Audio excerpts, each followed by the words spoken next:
Welcome to another video. On today's video, we are going to be talking about skincare myths you need to stop believing. Okay, some of us grew up with some of these beliefs, and I know pretty well that some of us are still practicing these, and that might just be the reason your skin is not improving in any way. That might just be the reason you're not seeing any progress with your skincare products. Now, the very first myth that most of us believe is that acne has a cure. Now, when some persons have acne, they always believe that I need something that is going to cure my acne. I need something that is going to clear off my acne permanently. Some persons even have a very good skincare routine, but once they have just a tiny breakout, they start complaining that the product is no longer working. Babes, you need to calm down. See, acne has no cure. There is no cure anywhere for acne. Acne can only be managed. It doesn't just come out just anytime.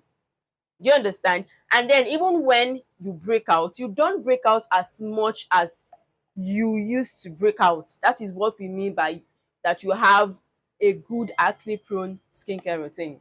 But for you to get a product that is going to prevent your skin from ever having pimples, you're not going to find that product. See, you are a living thing, okay? Your skin is an organ, okay? Your skin undergoes different processes. You are a living being. So can you just allow your skin to live its life, if that makes sense? Can you allow it? Okay, it's going to break out once in a while. It is the normal. There is nothing wrong with your skin breaking out once in a while. Okay. Now the second myth is that you do not need a sunscreen. See, I don't know why people say this. Most people are always of the opinion that if you are an African, if you have a black skin, that you do not need a sunscreen because of the melanin pigment, because of that natural pigment. See, everybody needs a sunscreen. Somebody who has a black skin can still get tanned. Somebody who has a black skin can still get a sunburn. You need a sunscreen, especially when you know that you have certain actives in your routine. Some of us are going to start relating this whole thing to that our fathers in the 80s and the 90s never used sunscreens and their skin glowed. Who told you that?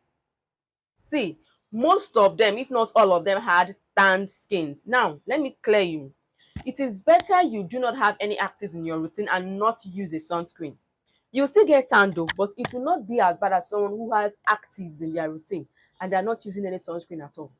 So our parents in the 80s and the 90s, I believe they were not using all these actives we have right now. Okay. Most of them did not have all these body lotions we have now, all these body creams we have now. So their skin will get tanned, but it won't be as bad as when you have a body lotion in this current century. Then imagine you has a lot of product. You are using a certain body lotion and you don't want to get yourself a sunscreen. See, get a sunscreen.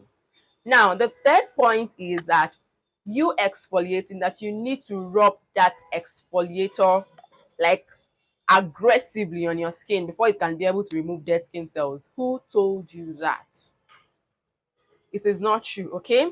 You can still use your body scrubs gently on your skin and it's still going to remove the dead skin cells. You don't need to use force. You don't need to apply pressure or force to.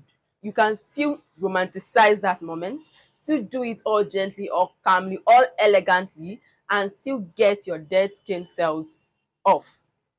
Now, coming over to the fourth point, you do not need a lot of products in your routine to get a clear skin or a radiant skin. See, I understand this saying that less is more, okay?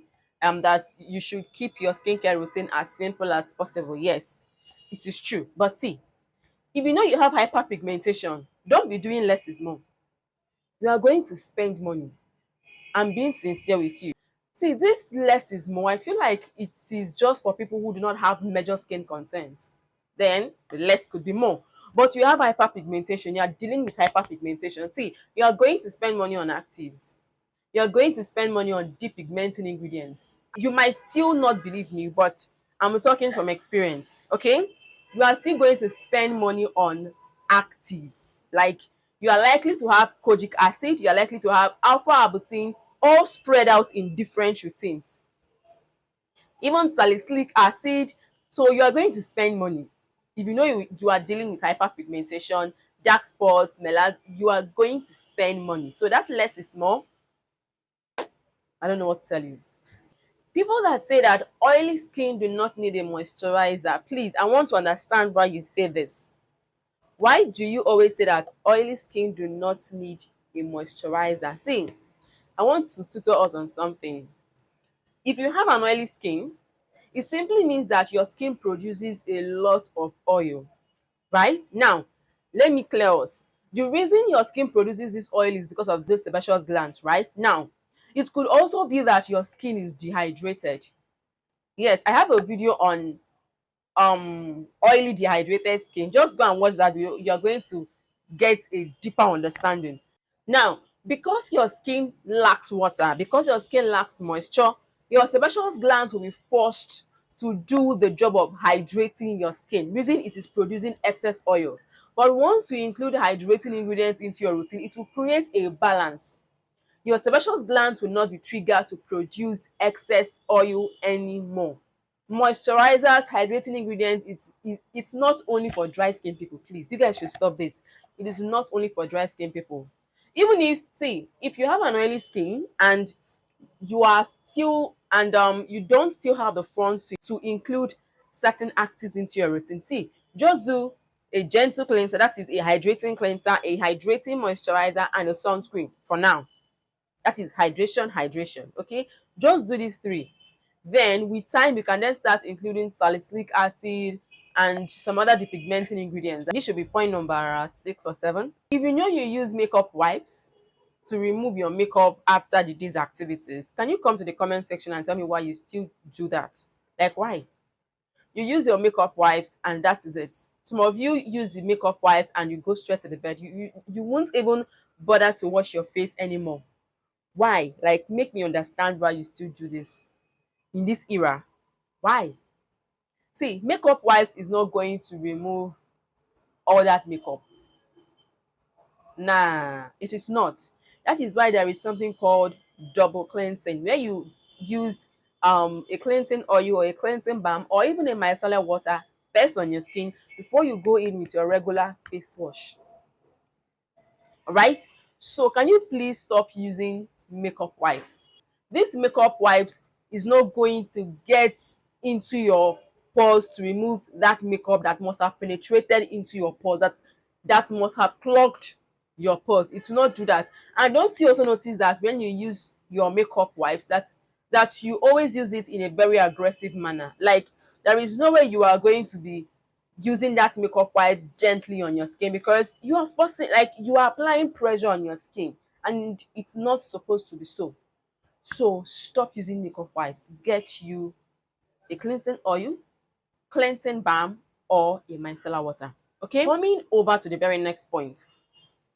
Most people believe that for you to have a good skincare routine is something that is going to work for you, that you need expensive products in that routine. Does it mean that students will not do skincare? You see, so it must not necessarily be an expensive product. Some persons, if they do not have CeraVe in their routine, they are not doing skincare. Some persons, if they do not include Vani cream, Neutrogena, all these expensive brands, they feel like you are not yet a skincare girl. See, any product can work. So far, they have a well-formulated ingredient list. So far, the ingredients are well formulated. That's why I don't like sticking to a particular brand from my cleanser down to my moisturizer. No. See, try out, there are a lot of other cheap products. Okay, let me not use the word cheap. There are a lot of other affordable products that you can still infuse into your routine that are still going to give you a very, very effective result. Okay, now if you go through my channel, my videos, you are going to see reviews of products that are very, very affordable, student friendly, budget friendly, that still work. It must not be CeraVe. It must not be ordinary. Now to the very next point. When you cleanse your skin, it must not be squeaky clean. Like, you should not be feeling like as though your skin is about to pull off from your body, as though your skin is dried out. No, I don't even like using cleansers that get my skin so dried out. Now listen, just the act of cleansing removes the natural oils from your skin. I get that, okay? But when you now cleanse your skin to the point that you can feel that your skin is dry, there is something wrong somewhere.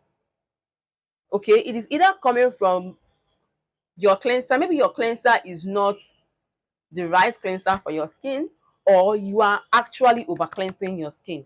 Your skin must not be squeaky clean. Like, you can feel that your skin is dry even in the shower before you know that yes, my cleanser is working, or before you know that okay, yes, my skin is now clean. No.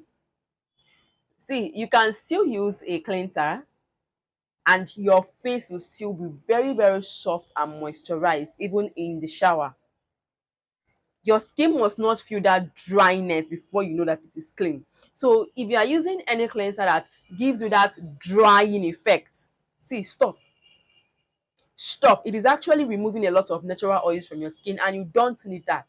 You don't. Stop using that cleanser. So the last point, this one actually concerns me now. See, when I say I do skincare, some persons will be like, but I can still see your pores. Your pores are still open. See your pores. See, let me clear us. Everybody has pores. So far you are a living being. So far you are a living thing, you have pores. Now, the function of these pores is, it is through your pores that your skincare products get to penetrate into your skin. It is through your pores that you sweat. It is through your pores that your skin exchange gases.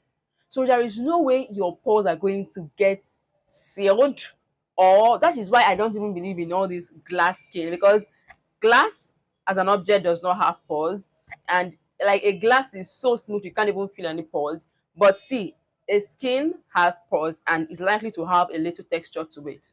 If you feel like your skin can never be as smooth as a glass, fine, no, fine. But I'm just saying from experience or from what I know. So your skin must have pores. It is compulsory. But the only difference now is, are your pores enlarged? Are your pores so visible? Now, there are even so many factors that can contribute to you having pores, or no, not pores, having enlarged pores. Number one of them is genetics. There are persons that in their family, their pores are always very visible. Now, in that case, there is even nothing you can do to change that fact. It is the fact, it is in your gene. Okay. Now, there are persons that their own enlarged pores were caused by acne, we are caused by them having an oily skin type. Now, in this case, you are going to need products like salicylic acid, niacinamide to help decrease or to help minimize the appearance of these pores. But for them to go, it is not possible. You a living being, allow your pores to live. The same way you breathe with your nose, the same way your skin exchange gases with these pores. All right. So if you want to achieve a radiant skin this 2025, make sure that you are not practicing any of these skincare myths. If there is anyone you feel that I did not add, you can let me know in the comment section. All right. So see you in my next video. Bye.